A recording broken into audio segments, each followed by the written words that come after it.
જય ચેહરમાં આજે આપણે પહોંચી ગયા છીએ મરતોલી ગામે, જ્યાં આગળ ચેહર માતાનું વિશાળ મંદિર આવેલું છે.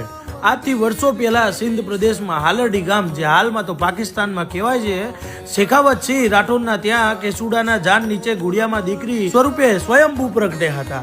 અને હા, ત્યારબાદ ત્યાંથી ચેહર માતા બનાસકાંઠા જિલ્લાના કાંકરેજ ગામે આવ્યા, અને ત્યારબાદ ત્યાંથી ચેહર માતા પાટણ જિલ્લાના મરતોલી ગામે રબારી સમાજના ભાઈઓ બહેનોને પરચો આલ્યો હતો. વરકડી નીચે પુલનો દડો થઈ ગયા. જ્યારે લોકોએ પુલનો દડો હટાવ્યો ત્યારે કંકુના પગલા દેખાયા. એ હાલમાં પણ એ 900 વર્ષ જૂની વકડી અને પગલા જોવા મળે છે. માતાજીએ 1996માં માર્ચ 28, 29 એટલે કે રામનવમી અને દસમના દિવસે પરચો આલ્યો હતો. હવન રાખેલું હતું, જેની અંદર પ્રસાદી ખૂટે એમ હતી, કારણ કે યાત્રાળુઓની સંખ્યા એકદમ વધી હતી. ત્યારે ભુવાજી મહાદેવ બાપાએ માતાજીની અરજી કરી 1 ફૂટ ચૂંદડી અને 5 લાડવા મૂક્યા અને દરવાજા બંધ કરવામાં આવ્યા.